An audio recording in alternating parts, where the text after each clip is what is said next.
Mr. Chu, do you agree that the Chinese government has persecuted the Uyghur population?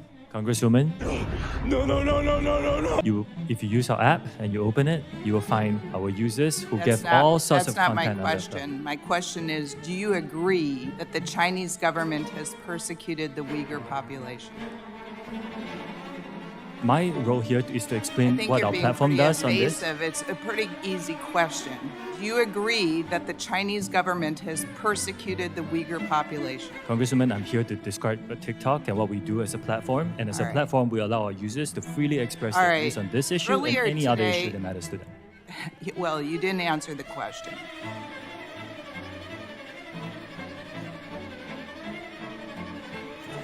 What's going on, everyone? Jeremy here from the Quartering, and things could not have gone worse for TikTok yesterday in the congressional hearings, where their CEO consistently rejected answering very specific questions about who had access to American citizens' data. It got so bad now that in their damage control, they've literally tried to blame xenophobia. They're trying to appeal to SJWs to keep TikTok in this country. It couldn't have gone worse. This on the heels of new sweeping legislation I covered in an earlier video in Utah that now forbids anyone under the age of 18 from signing up for TikTok or other social media apps without parental consent, and a huge sweeping push in this country in general to take back control of our data and to protect our youth. So for them to go out and go on this unhinged xenophobia pity tour has been hilarious to watch. I know I mentioned it a few times today, so I'm going to keep it quick.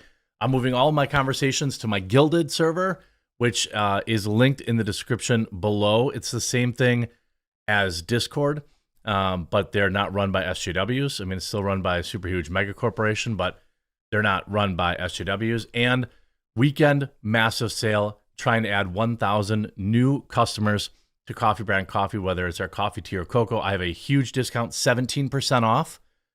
If you haven't tried us yet, or you're an existing customer, please consider taking advantage of that today. I would absolutely love to earn your business, or if maybe you know somebody, promo code 17 off in checkout. We're at about 110 new customers right now at the recording of this, so we're getting close. Top TikTok exec says congressional hearing felt rooted in xenophobia. A top TikTok executive went after the House Energy and Commerce Committee hearing on TikTok, accusing members of xenophobia. TikTok COO Vanessa Pappas, who is said that the hearing felt rooted in xenophobia, rooted in it, steeped in it even. TikTok itself also blasted the hearing in a statement of its own. The company's response came after a tense hearing between CEO of TikTok in which members from both parties blasted the Chinese-owned social media app for targeting kids and violating data privacy of Americans. Quote, "We're committed to providing safe and secure platform that fosters an inclusive place for our amazing, diverse communities to call home," Pappas wrote on Twitter. "It's a shame today's conversation felt rooted in xenophobia. Thank you to our employees who work tirelessly to protect our platform and security." We're gonna talk about this because it's absolutely hilarious. So we see the actual TikTok communication here. Our CEO came prepared to answer questions from Congress, but unfortunately the day was dominated by political grandstanding that failed to acknowledge real solutions already underway through Project Texas or address industry-wide issues of youth safety. So what they're saying is, well, everybody else gets away with it, so how come a TikTok? Wait, that's the wrong example. How come TikTok have to deal with it, but not Facebook? And by the way, there's this weird straw man going on social media or whataboutism, where people are saying, well, yeah, but Facebook doesn't protect our data either, and Twitter. Good, fine them too. Ban them until they can prove that they're protecting our data and not selling it to international sources. I don't think that people are really ready to get it down in the dirt on this particular topic, because I'm fine with them banning it. TikTok itself also knocked the committee hearing, claiming that members were engaged in political grandstanding instead of acknowledging steps, blah, blah, blah, blah, blah. Also not mentioned today by members of the House Commerce Committee the livelihoods of 5 million businesses on TikTok for the First Amendment. Of course, we're going to, they're saying the livelihoods of 5 million businesses on TikTok, the First Amendment implications of banning a platform loved by 150 million Americans, the company ended. Excuse me, China company, don't be using our Constitution against us. When you have your own Constitution, when you have a Bill of Rights and you have a freedom of speech, and you're not an entire society built on censorship, maybe I'll have to hear what you have to say. But my child, no. And of course, Pappas's comments seem to stem from an exchange between Chu and Representative Debbie Lesko of Arizona, in which Lesko asked him to denounce the persecution of Uyghur Muslims by the Chinese Communist Party. Chu repeatedly evaded the question, preferring to talk about the content on the app, but Lesko asked him in the question several times.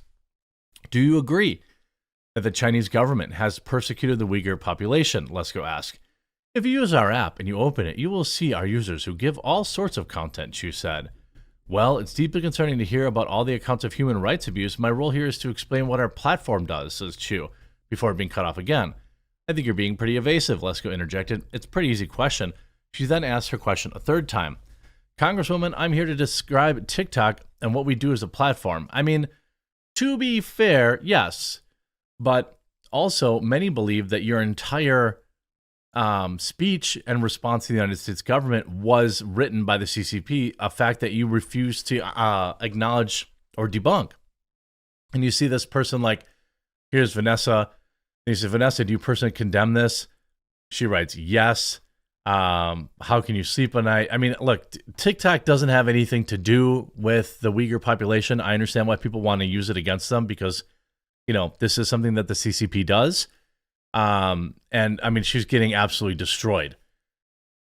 What's interesting is just how many, this is somebody, by the way, who is the chief operating or operations officer at TikTok and is all that she has in there is CEO of TikTok and her pronouns. So, this is somebody who, you see Eva writing, if you think the U.S. needs a TikTok ban and not a comprehensive privacy law regulating data brokers, you don't care about privacy. You just hate that a Chinese company has built a dominant social media app. I don't think there's anybody that would just want TikTok banned. I mean, yes, I want TikTok banned, but I want all of our data secure. This is something that our own government has failed to protect us for years now. And they give these social media companies a little slap on the wrist or a fine, and they just continue to sell out all our data. You see, it's a pretty easy question. TikTok CEO declines 3 chances to acknowledge the Chinese persecution of Uyghurs. TikTok wants to distance itself now from China, but Beijing is now getting involved. China says it would strongly oppose a forced sale of TikTok, making clear the government's involvement in a social media giant that's trying hard to distance itself from Beijing authorities. However, the Ministry of Commerce said Thursday that a sale or spinoff of TikTok from its Beijing-based parent company ByteDance is subject to Chinese law on tech exports, which requires a license for the export of certain technology based on national security concerns. So China's got national security concerns. What a coincidence. What a coinky-dink. The Chinese government would make a decision in accordance with law, and said spokesperson, whatever. Xu was speaking at the ministry's weekly press conference hours ahead of TikTok's representation. So now Beijing is saying, well, we don't support that. But this, on top of, you can see today's look back on it this morning, TikTok CEO's disaster testimony will increase calls for U.S. ban, analysts say. The TikTok CEO's testimony on Capitol Hill was a disaster moment for the company that will likely increase calls for a sale or an outright ban of the problematic platform, Wall Street analysts predict. Chu angered lawmakers with evasive or unclear testimony during a closely watched House hearing on Thursday, which included bad and terrible details about TikTok's ties to China and its failure to police harmful content for underage users. Wedbush analyst Daniel Ives said the window is quickly closing on TikTok's Beijing-based parent company ByteDance to sell the company before a ban is imposed before the end of the year. We see a 3 to 6 month period ahead for ByteDance and TikTok to work out a sale to a U.S. tech player, with a spinoff less likely and extremely complex to pull off, Ive says in a notes to client Thursday. If ByteDance fights against this forced sale, TikTok will likely be banned in the United States by late 2023. Ives labeled Chu's performance as a disaster moment for the company that will likely catalyze more calls by lawmakers and the White House to look into ban TikTok within the United States if the company does not look to spin off and force a sale from a Chinese parent company, ByteDance. Angelo Zeno, a senior equity analyst at CFRA Research, came to the same conclusion but put a longer horizon on the likelihood TikTok will be banned or sold. We don't think anything said by Mr. Chu alleviated concerns about sensitive TikTok data eventually reaching the Chinese government, Zeno said. We've come a long way. We come away with the belief that an outright sale or a ban is looking increasingly likely in the next 12 to 18 months. Chu admitted during the hearing that some employees from ByteDance could still access United States user data. The TikTok boss had sought to relax lawmakers' concerns by touting a $1.5 billion investment in an initiative called Project Texas, in which the firm has pledged to shift all U.S.-centric data to servers maintained to tech giant Oracle. Chu argued that TikTok had been more transparent than other big tech rivals and pointed to the company's pledge to open its source code to third-party review, but lawmakers rejected his assurances and targeted TikTok over concerns that China could use the app to spy or influence American users. Well, we know that's what they do, right? We absolutely know that's what they do.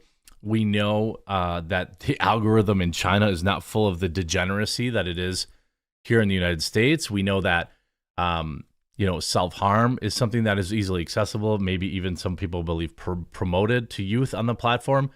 And I certainly believe that it's used to destabilize the West, almost assuredly. So tough cookies, CCP. You can call it whatever you want, but it's time to go. And I don't think anyone's going to miss it. I hope you enjoyed this video. If you did, make sure you leave a like on it.